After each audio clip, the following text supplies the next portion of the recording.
What's up everybody? Welcome to Rotor Riot Workbench. I'm Let's Fly RC, and today I'm going to show you the steps you will need to follow to set up your RadioMaster Zorro radio and get it ready to bind to your drone. If you purchased one of our bind and fly drones from the Rotor Riot store, or if you are following along with one of our build videos and you have our pre-configured, pre-tuned dump file for your flight controller, we have a pre-configured setup file for your RadioMaster Zorro radio to make it really easy to get started. I'm going to show you the steps you will need to follow to set up your Zorro radio and get it ready to bind to your drone. In the box you'll find an instruction manual, a battery strap, a USB-C cable, a screen protector, and of course the RadioMaster Zorro radio. One more important thing you will need for your radio is a pair of 18 350 batteries, and we have them available in the Rotor Riot store. The first thing I always see when I open the box is the screen protection sticker on the top of the radio. It is a good idea to remove this sticker and replace it with the screen protector included with the radio. I'm not going to demonstrate this on camera because there are many other better YouTube videos out there that you can follow along with to install it without creating bubbles. You'll notice that there are two USB ports on this radio. One on the bottom, which is only used for charging, and one on the top, which is used for plugging into the computer for firmware updates and playing on the simulator. Be sure that if you need to connect to the computer, you use the top port. The radio also has an SD card slot, a headphone jack, and a trainer port. On the back of the screen is an antenna, and if extended range is desired, it can be lifted up by pressing your fingernail in between the crack and pressing back and up at the same time. On the very back of the Zorro is the expansion bay, which is used for external modules. To access the expansion bay, slide it up and pull it off. This other white port on the bottom of the radio is for connecting an external 2S battery for extended battery life. These two straps are included, and they are designed to loop through these slots to hold the battery in place. The first step in setting up this radio is to install the batteries. Be sure to install them in the correct orientation to prevent frying the radio. The positive and negative are labeled on this battery, and the smaller circle side is positive, just like a AA battery. But if you purchase your battery somewhere else, just be sure you know which side is positive and negative before plugging it into the radio. Flip the radio over and use the force to slide the battery bay covers off the back of the radio and expose the battery terminals. Install the batteries with the larger circle or negative terminal towards the spring on both sides.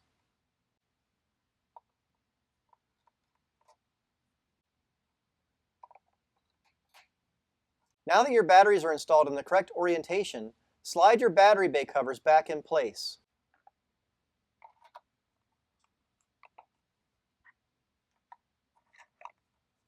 There are multiple locking points on this cover, so be sure to press them all in place.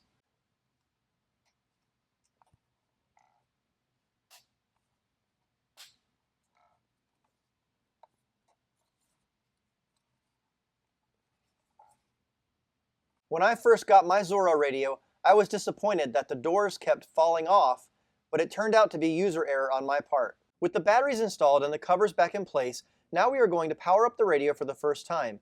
Press and hold the power button until all four squares show up on the screen, and then release. Welcome to EdgeTX. Throttle warning. If you see throttle warning, lower the throttle stick all the way down to clear the warning. Switch warning. If you see switch warning, flip all four switches to the farthest position forward or away from you to clear the warning. Now it is time to install the custom models. You can find a link in the description to all of the files and resources you will need for this radio. Download the Zorro models that are linked in the description and save them to a folder on your computer. There are two different versions of the Zorro radio, the internal ELRS version and the internal 4-in-1 version. Be sure to download the correct version of the file for your radio. Since we are working with the Zorro radio with the internal 4-in-1 module, I'm going to demonstrate that installation. Now that you have the files downloaded, take the supplied USB-C cable that came with your radio, plug it into your computer's USB port and into the top USB-C port of the radio, just like this.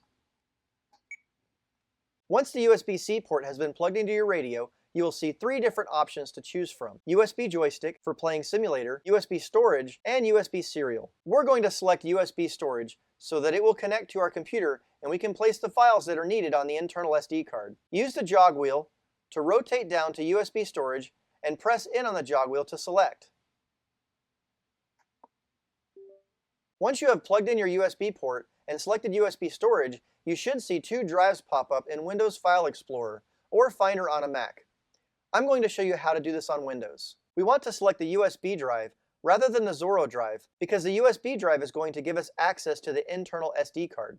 Now that we have our USB drive selected, double-click on the Models folder, and the first thing we're going to do is delete the current models that are on the radio. You can save a backup copy if you wish, but it isn't necessary. Now select all 4 models and press delete to remove them. Next, open the Zorro Models folder that you downloaded to your computer and copy and paste these files into the USB drive Models folder.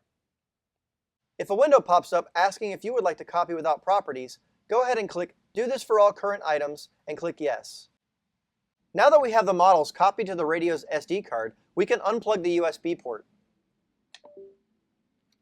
At the time of the recording of this video, we have included 5 different radio models for the 4-in-1 version: FrSky RXSR receiver, FrSky SPI-based receiver, Ghost, ELRS, and Crossfire. This may be updated as time goes on. INT in the model name means that the model uses the internal module, and EXT models will require an external module in order to use them. You will need to choose the model that corresponds to the receiver your drone has installed. To change models, rotate the scroll wheel to highlight the model name that you wish to use and press in on the scroll wheel to select.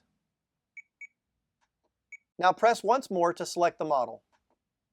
The star moves to the selected model to show you which model you're currently using. The final step in setting up your radio is binding it to the receiver on the drone.